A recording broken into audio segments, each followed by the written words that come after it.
At para naman po humingi ng karagdagang balita tungkol po sa naging aktibidad ng Bayon Volcano, kasama po natin sa linya ng komunikasyon si PHIVOLCS Director Renato Solidum. Magandang umaga po, Director Solidum. Si Julius Disamburon po ito, sir. Magandang umaga. Opo, sir, ano na po yung pinakauling update natin o yung sitwasyon natin dyan po sa Bayon Volcano? Still alert level 2 pa po ba? Tama po kayo. Nanatiling nasa alert level 2 ang volcano. Alert level sa Mayon Volcano. Hindi po nag-escalate ang activity ng Mayon Volcano. At ang nangyayari, dahan-dahang umakyat ang magma papunta doon sa crater at naitutulak nito ang sahig ng crater. Kaya po nagkaroon ng lava dome. Ito po ay kasabay ng kaunting pamamaga ng vulkan at paglabas ng sulfur dioxide gas emission na mas mataas sa normal na antas. At sa kadahilan ng ito, wala pa naman tayong recommendation for any evacuation, pero ang importante, ang mga tao hindi pumapasok sa loob ng 6 na kilometro na permanent danger zone. Kasi po, sa posibleng mga sudden explosion, hindi kaya ay pagkahulog ng mga bato o rockfall.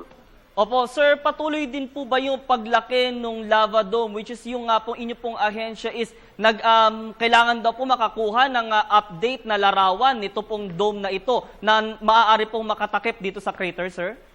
Hindi naman kailangang magkaroon talaga ng larawan.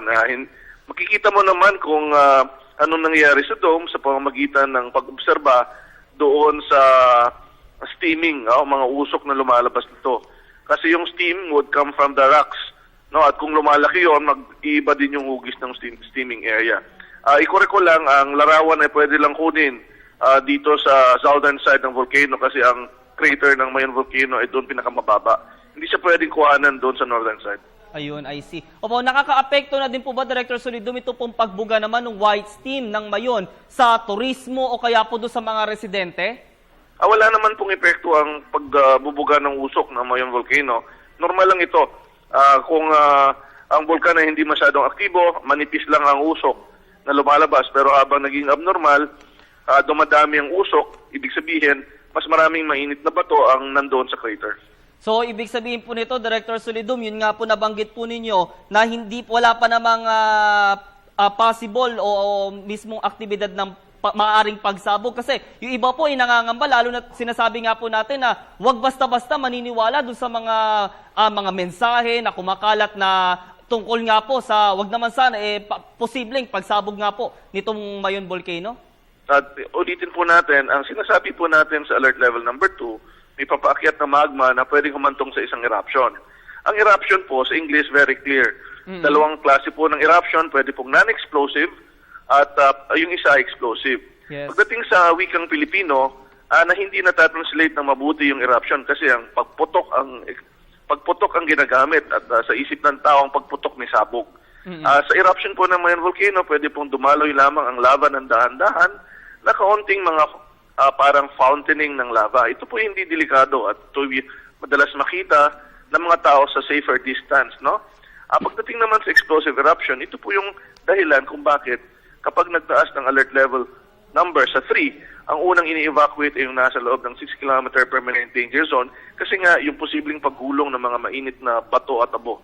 Yun po ang pyroclastic flow, yun po yung iniiwasan. At kung talagang malakas ang nakikitang posibleng pagsabog, nag-extend pa tayo ng danger zone, siguro mga 8, depende na yan or more, kapag nagtaas na tayo ng alert level number 4. Okay, sir, paalala na lamang po doon sa publiko, lalo na po sa mga residente malapit po sa Mayon. Well, unang-una, kailangan lang po tayong magsubaybay sa opisyal na mensahe ng PHIVOLCS, ng Office of Civil Defense at ng local government dyan sa Albay, patungkol sa kondisyon ng Mayon Volcano. Ito naman po ay binabantayan nating mabuti at kung ano man po ang kakaibang ikikilos nito ay babalita po natin at magbibigay po tayo ng mensahe. Alright, maraming salamat po sa inyong oras, Director Renato Solidum. Maraming salamat din po. Yan po si Director Renato Solidum ng PHIVOLCS na kung saan nga po nag-update hinggil nga po dito sa aktibidad ng Mayon Volcano.